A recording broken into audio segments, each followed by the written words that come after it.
Today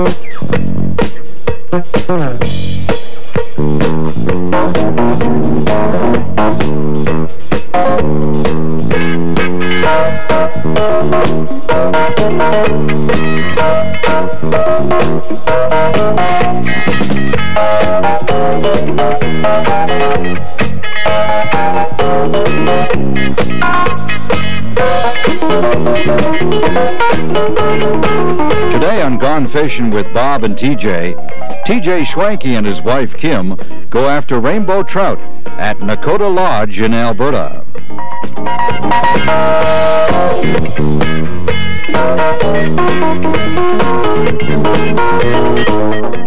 Welcome to Gone Fishing. I'm TJ Schwanke.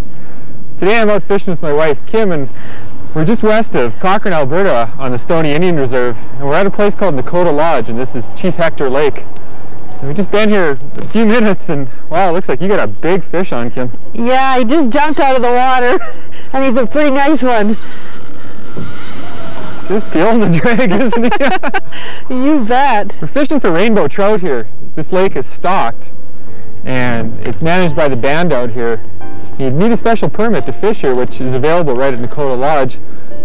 And they do have a few special regulations we'll talk about later, but oh, you lost him. Oh, I lost him. Wow. Too bad. Looks like you got you all wrapped up in the weeds. Yeah, I think so. There's some monster fish in here, and that one looked like he was about 6 or 7 pounds. It was a really big fish. So we're going to be trying a bunch of different techniques today. We're going to be doing some spin fishing and some fly fishing. There's no bait allowed here. It's got to be all artificials. Wow, that was incredible. I come out 3 feet out of the wire there. Yeah, what a big fish. Would have liked to have got a closer look, but maybe next one.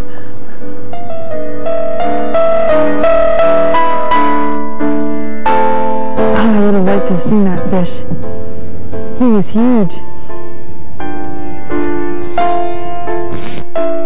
Well, this one didn't feel like much when I first caught him, but man, did he run there all of a sudden. We're fishing over a pretty big weed bed here. Rainbow trout really like the weeds. And whoa, nice fish. Good. I got a slip bobber on, and I'm just fishing a jig beneath it. We tried casting jigs up into these weeds, and he just kept hanging up in them all the time.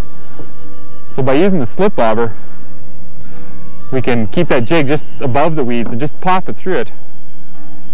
We'll show you how to rig up a slip bobber today, and they work really good.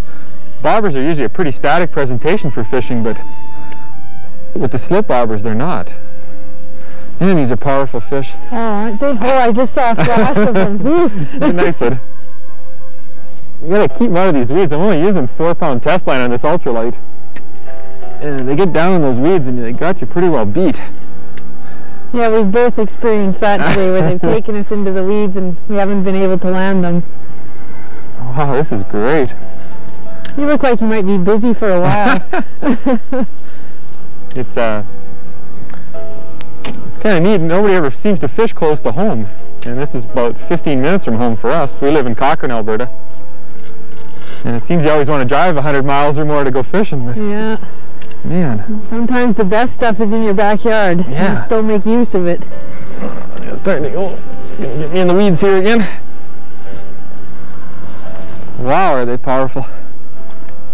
Yeah, the thing about rainbow trout, this isn't a very deep lake. What did Dave said it was what? About 15 feet maximum. And in most of the places we're fishing, we can see the bottom.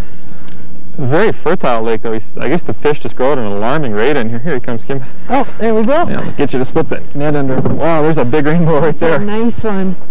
I don't know if this net's going to be big enough. Beautiful fish.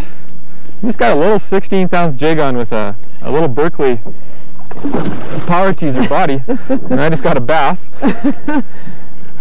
Gotta be a little careful when you're in a canoe not to lean too far over the edge and tip us over. Wow. He is nice. I tell you what, these little ultralight rods are just a riot with Yeah, this it's fish. a lot of fun with them. It's Calgary and Cochrane and this whole area is really noted for its rainbow trout fishing, especially in the Bow River. But not too many people come out here and actually fish at Nakota Lodge. And I think it's just mostly because they don't know about it. Yeah, it's one of those little jewels that's just tucked away that nobody makes use of. Boy. Boy, he's beautiful. They're so colorful. They're so fat. You can tell they're growing really fast in here. This lake's fairly shallow with a lot of weeds, so there's a lot of insects in it. And that's what rainbow trout really live on. Dave said we'd be catching fish that were stocked on Mother's Day, I believe he said. Unreal. And this is a 20-inch plus fish here. There we go. He doesn't fit in that net too well. What a fish. Look at that. He swallowed that jig right inside. Oh, wow. There's a big rainbow trout from Dakota Lodge, I'll tell you. Unbelievable. Well, I'm going to dig that jig out. We'll get him back in the water. It is a total catch and release fishery here. We're talking about instituting next year where you can keep a couple fish because these fish don't spawn. But for the most part, I mean, it's better to get them back and release them anyways. There we go. I'm just going to hang on to him for a second. He fought so hard. Oh, they have an incredible fight to them. Yeah, he's gilling okay. He's just tired. They must get quite exhausted with the amount of effort they put into that.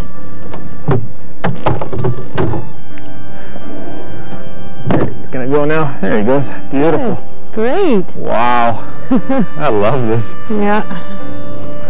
That doesn't look like a bad one, Kim. Yeah, it feels pretty good. Yeah, they fight, don't they? Oh, just great.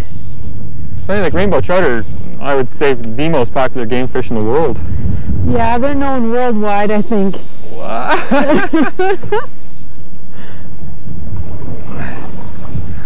And I know, like, they're probably one of Alberta's most popular game fish. I'd say the walleye maybe is beating them out nowadays, but yeah, they're still very popular in this area. The Bow River is world renowned for its rainbow trout, and people still come from all over to fish there. oh, definitely. No, it's kind of funny that rainbow trout weren't actually native to most of Alberta. No, most of it's been a stocking program. They talk about some native fish in the Athabasca River area, but I think that's a very small portion of our rainbow trout population. Everyone always thinks that the Bow River, I mean, it is world famous for its rainbows, but those fish aren't actually natural to that system. No, they've been stocked in there many years ago. You gonna get a handle on it? I'm trying. Yeah, we're still fishing those jigs just over top the weeds, and that seems to be working the best. Kim had a bite earlier on a spinner this morning, and it seems a lot of times the rainbows will be really active first thing in the morning, again in the evening, and sometimes you have to go a little more subtle. And the jig, undoubtedly one of the most popular lures for all types of fish. Are you gonna get a handle on him? This guy's gonna turn me inside out here. He's keeping a very safe distance from me. This wind's really blowing, so I'm just trying to hold this in one spot here so you can fight him. And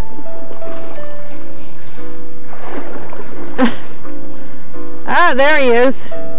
bring him over to this side. Yeah, I'll give her a go here.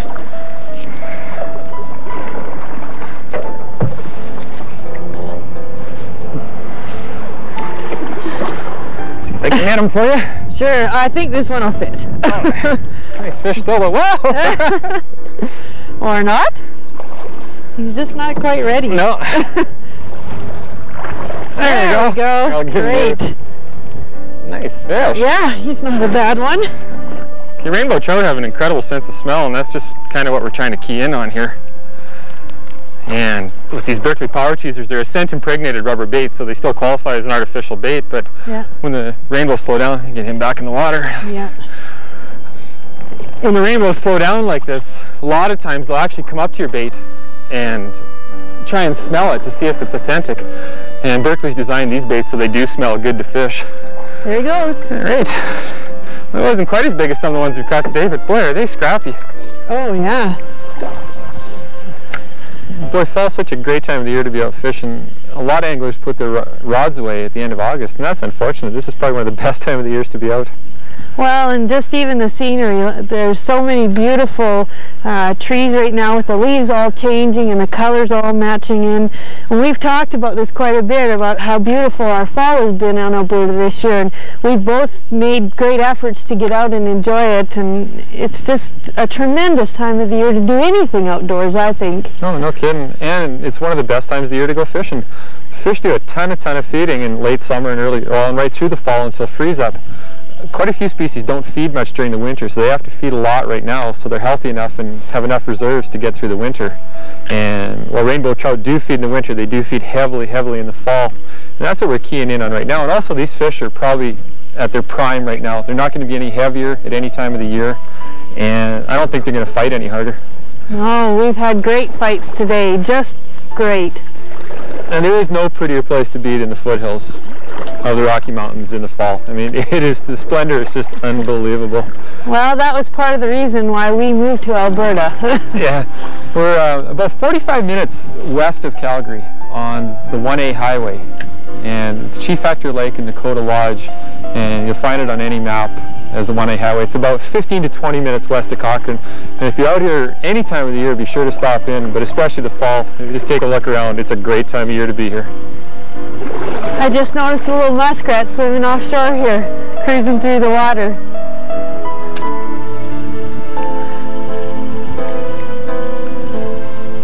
We're here in the main foyer of Dakota Lodge, and I have Roxanne House with me, one of the managers here, and she's going to go through the lodge with us today and tell us a little bit about it. Can you tell me, Roxanne, when the lodge was actually built? The main lodge is 12 years old now, and this building is we're into our 5th season.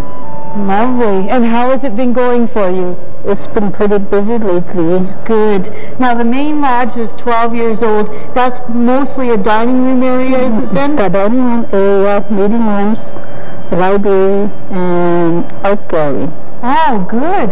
And how many people would that building hold? Our dining hall can hold up to 280 people. Good.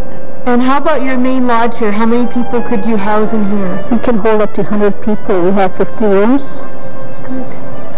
And the kind of business that you carry on here, what do you mainly cater to? We cater to weddings, conferences, workshops, meetings, and family reunions. Good. And do you encourage families just to come out and spend a weekend with you? Or? Yes. Great. Well, it's a beautiful place to come. That's for sure.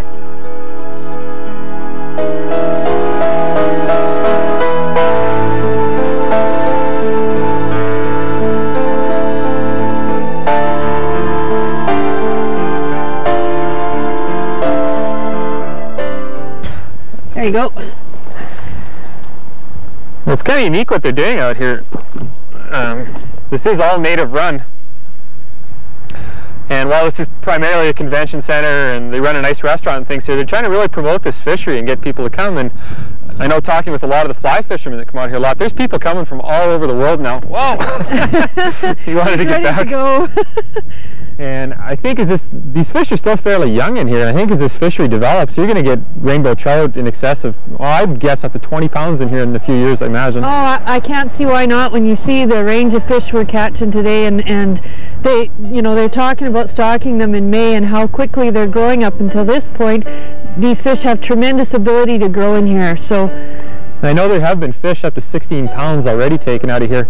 They had problems with winter kill a few years ago, and that's why the fish haven't reached a maximum size yet. But what happened is they put an aeration system in here, and last year was the first time it was in operation, and they had no winter kill at all last year. So if these fish can live, 4 or 5 years, they're going to just attain tremendous sizes. Oh yeah, I understand that the 16-pounder that you mentioned came out just before the winter kill occurred.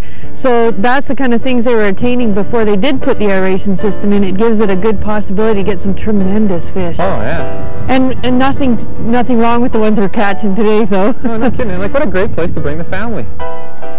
We haven't had a lot of chance to go fishing this year, have we? No, not at all. You've been very busy with tournaments and such, and I just have been busy with work, and the few times we've been out, we've had good days, so. No kidding. Kim runs a vet clinic in Cochrane, and just went to 4 veterinarians now, so maybe we'll have some more time together. It seems our lives get so busy. Nice fish. Yeah, that was the hope by going to 4 vets that I could get out and do this more often. Yeah. Oh, he's going to the boat. No, no. Go around the front if you can. I'm going. Oh, he's back. Well, you get a few days out like this, Kim, it kind of makes you really want to go fishing again, doesn't it? Oh, you bet. When I see a fish like that come up beside the boat, I'm a happy fisherman. I know you're. Look at this guy. Our lives get pretty hectic, and it's kind of days like this that make you realize how much the sport means. Yeah. Oh, you didn't fit in the net even. I'm going to hand him up to you. Boy, he's not real long, but man, is he fat. Oh, just really wide girth on him. Do you know, he's just hooked in the side of his cheek. Wow. I don't know how he stayed on. He came out of the water like so many times, and sometimes he was 2 or 3 feet out of the water. Yeah, he was showing off for us, I think. Well, it always shows that you never give up. Things had been a little slow. I heard a man called Paul Cornett speak a while ago. He's a psychologist and a fisherman, and he talked about fishing and hope, and how fishermen were the eternal optimists, and how good hope was. And there's proof right there that it pays off. You bet. Wow, that's a big fish. Take a look at this guy. Look how pretty he is. Oh, the colors are just tremendous on him. They earned their name Rainbow, honestly, by that. You can see the big pink stripe down the side of them there, yeah. And his whole cheek's pink. Yeah. They're beautiful fish. Oh, he is just a real specimen out of here, a real prize. It's got to be one of your bigger rainbows, isn't it? Oh yeah, I've hardly caught any, so I'm pretty excited today to just catch any of them. Yeah. I'm going to get him back in the water. Hold him by the tail there and let him recover for a minute. He fought so hard. Oh, he's got to be tired after that. Let's get a bit. Oh, there he goes. He's got enough strength to get away. Yeah. All right. Great. Way to go. That was beautiful. Oh, that was wonderful. Let's do that again. All right.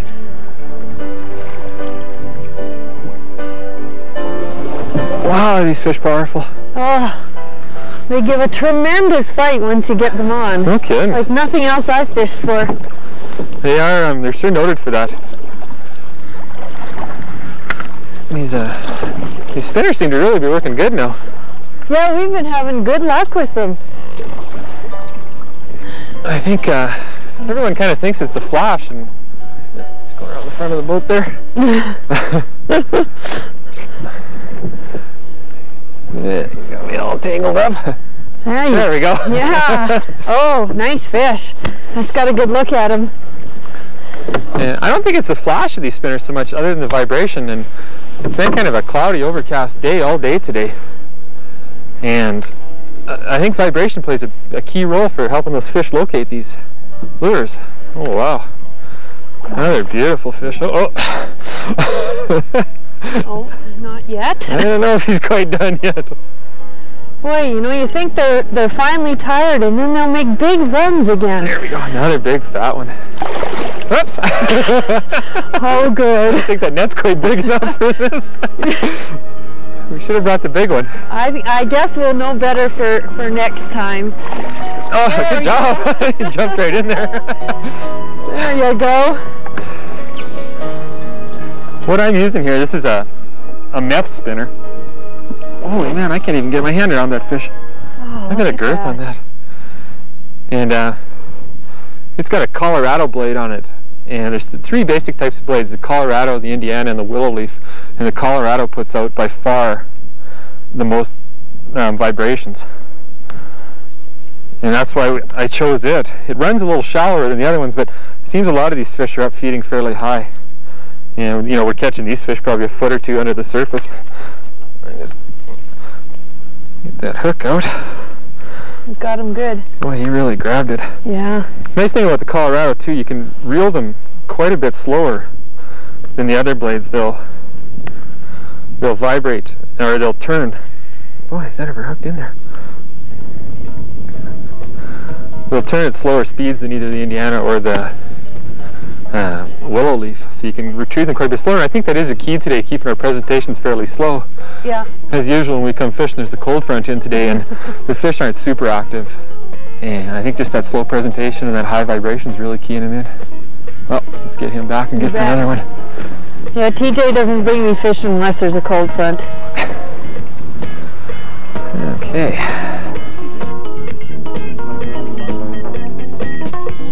He's pretty underwater.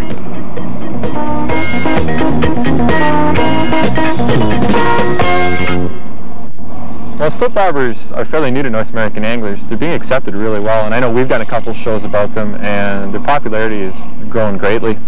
Unfortunately, I think most people are just fishing slip bobbers like they were the old static bobbers, and just casting them out and leaving them sit with bait underneath them. What we were doing today is actually fishing a jig underneath them. And the neat thing about a slip bobber is that line isn't attached to it, so it slides freely through there. And anytime you have snags or obstructions on the bottom that you're worried about your jig hanging up in, the slip bobbers are a great way to do it. And we had weeds today that if we cast the jig out and tried to retrieve it, we were getting snagged in the weeds all the time. But by casting the bobber right over top of the weeds, which is where the trout were, and then just leaving it sit there and jigging it up and down through the bobber, we were effectively fishing 100% of the time and not getting snagged at all.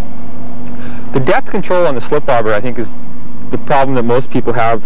And while you can buy neoprene stops, I just like to use a piece of 30-pound Dacron line. And what you want to do is just take the length of Dacron and just cross it over like that, lay it up against the monofilament, and take one of the tag ends, go around the mono and through the loop 3 times. 2, 3, and just slide that tight. You want it fairly tight. And then just take your trimmers and trim off those 2 long ends. And this is a really effective way to tie a depth control on there. And unlike the neoprene stops, it won't bind up on your rod so bad, and it makes casting a lot easier. And we were casting a fair distance today. And there you go, now it just slides up and down the line really nice and easy. So that's just a really simple way to tie a depth stop onto your slip bobber. I put this white spinner on. I've had really good luck with these over the years on trout. Well, it's proving itself again, I see. Yeah, he's not a very big one, but nice fish just the same. Boy, you really got aerobatic there a couple times too. Yeah. Oh, a little bit small. Whoa! I lost him right there. He jumped right out of the water. That's the best time to lose them, when they're out of the water. He just flew right up. Well, we all saw it, so we know you have them. Yeah. You know, we've had an enjoyable day out here today and caught some tremendous fish. Like that one you caught earlier, they're close to 6 pounds probably. Just barely fit in the net. I know. Yeah, and I had probably my best rainbow ever. So it's been good. And you lost what was probably the biggest fish. It's always the story of the one that got away, but that was a big fish. I'll bet that was an easy 8 pounds. Yeah, when he came out of the water, my heart was pitter-pattering. Well, it's been an incredible fall here in Alberta, and it's right at the end of September now. You don't get many days like this. It's been a little chilly today, but for this time of year, it's been great. Yeah, We'd sure like to thank the people at Dakota Lodge for having us out here. They've treated us really well, and maybe next Sunday we'll come back and have brunch. What do you think? I was thinking that would be a really great idea. Well, until next time, we're gone fishing.